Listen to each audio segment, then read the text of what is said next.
Hello, YouTubers. Joe here of Joe and Paul on Saturday, March 16th at just after 3 o'clock in the afternoon. Now, there's a fair amount of stuff to cover here. The first thing is about swans. 2 nights ago, well, starting in the afternoon, actually, and actually a couple of days before that, intermittently, we had seen a swan. Well, we weren't sure what it was at first, but, it sure looked like a swan, It's sort of like that old Smothers Brothers routine, sure looked like a puma to me. Sure looked like a swan. But heck, this isn't England, this isn't, the lakes where the Queen's birds are swimming around. I mean, it's a swan. And, we're used to Canadian geese and ducks and so forth. So, of course, Paul and I were both too lazy to go get the binoculars and take a good look at this thing, of course.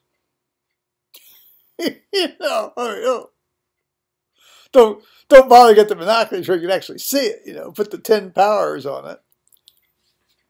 Well, anyway, so it's very clear that this thing, after a couple of days, it's a swan. It's got this long sort of S-curved neck, and initially it didn't have, we couldn't really see any black markings on its face. And the third day, it came swimming up from the south. It came swimming up from the south up Alum Creek, and then it would sort of come up in the morning, and then in the afternoon you'd see it sort of, riding down on the current.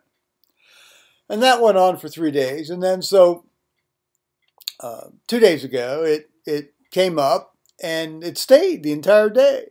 In fact,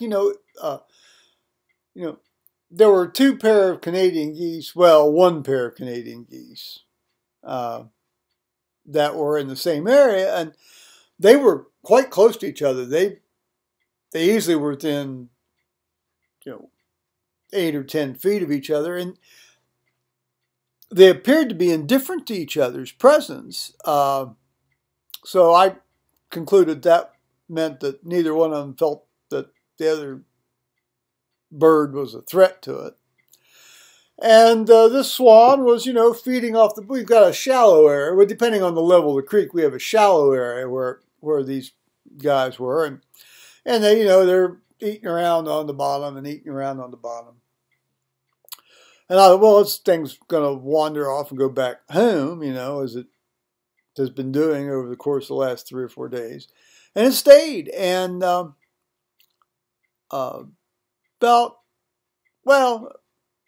around 5:30. Now, you understand, 5:30 down on the creek, given where the sun sets, we're up on the hill, so we sort of cast a shadow. I mean, as far as that swan was concerned, that was getting to be sunset. Now, given daylight savings time, that was about another hour and a half before sunset. But so it actually went up on a log. We've got a fallen log there, and it got up on the log, and then you can see it's really big feet, big swan feet. They got these huge feet, and so it sort of tucked its head under the wing, so it looked like, a headless bird, So, and I thought, well, it's going to sleep. This bird's actually going to go to sleep. And it appeared to do so, and then about an hour or so later, it got down into the water, and it did the same thing. So it slept in the water overnight. It was still there in the morning. Unfortunately, in the morning, it had gotten down to around 27 degrees, and so we have this sort of skim ice that forms. Now, it's not a huge, it's like skim ice. It's like about this thick, still it's ice, it's solid water. And so this bird was, God bless it, it was kind of frozen in, now it's sort of, and sort of broke like an icebreaker, sort of broke itself loose. And that seemed to reassure it. And so I thought, well, this thing's going to go, it's going to try to get out of here, And no, it sort of hung around, and ate some more stuff off the bottom. And well, then around 9:30, Paul had gone to work by that time, and I'm standing over there watching out the door, and the geese had been up, sort of, breaking up some more ice, and they seem to be a lot more adept at that. The swan seemed to be somewhat befuddled by the fact that it was iced in. First of all, I wonder where the swan came from, but more anon on that. So it then, and the water was low enough it could kind of almost get its foot down on the ground. So, and it was very clear he was going to finally succeed. But it took him about 15, 20 minutes to go probably about 40 yards before he could get out into the main current of the creek, which was free flowing and hadn't, obviously, since it's free flowing, didn't develop any skim ice in this, like the back area did. And so he got out into that and went on down south, and we haven't seen him since. So it's been about 3 days. This is the third full day we've not laid eyes on him. So I'm thinking, swans, come on, are they native to North America? Well, they're not so much native to North America as they are to the Northern Hemisphere, but they may as well be native to North America now because there have been enough groups that have been introduced that some of them are native. As near as I could tell by looking at the various pictures in Wikipedia. This is probably a mute swan. Excuse me. And it was a single swan. I mean, I didn't see a mate. Gosh, I hope we see it again. It'd be fun to watch this one. I mean, we love to watch the various waterfowl and so forth, and the hawks and everything. And but as of now, no recurrence of the swan. Now I got. It just, it never stops sometimes, does it? I got this package of tax materials from an outfit that had already sent me a package of tax materials. And, of course, this was a corrected series of tax materials. So I think, oh, okay.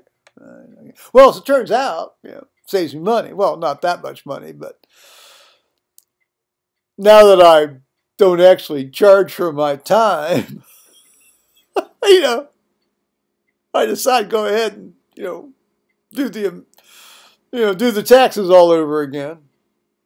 So I spent the last two, mornings, that's about 6 hours, redoing both the state and the federal taxes in light of this new data. Well, I actually saved about $200 on the federal tax. I saved $4 on the state tax.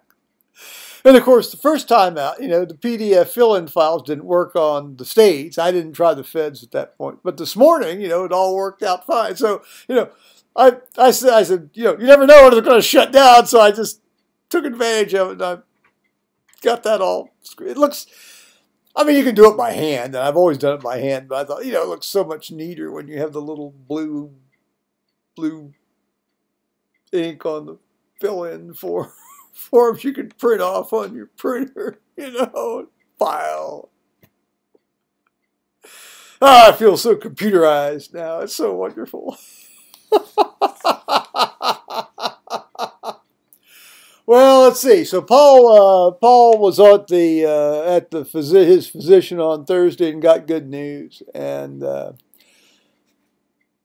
they redrew some labs, but the good news is that his blood pressure on the current regimen is now under control, very adequately under control, and so just stay on that, and that's good. And I think that's pretty much it. I've been pounding the keyboards here, interacting with the various Wall Street Journal, commentariat pages. I mean, you open that can of worms. They all come out of the woodwork. I guess I come out of the woodwork too, don't I? So there it is. Well, Paul will be home later, and maybe he'll have something to add. But until then, I'm going to say, I forgot. Yesterday, there had been this thing about the space thing, the crew returning to Earth here, but that was 2 days ago, and then so they had to put it on a delay. Said he talking as fast as some of the other YouTubers, which drives me nuts. So here I am falling into the same problem.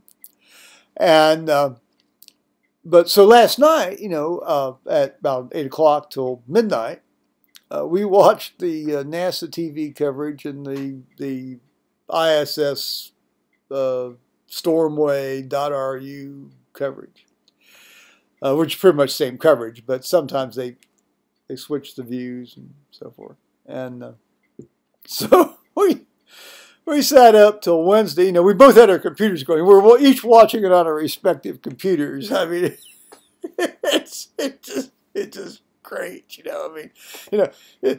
Broadband is wonderful. It really is. And so, of course, Paul was very tired this morning when he, rambled off to work. But no, I didn't feel all that peppy, but nonetheless, a pro does what he has to do what he has to do. So there it is. One, even gave myself a haircut. That's another $20 saved. Take that, affluent livers. All righty, YouTubers. Bye-bye now.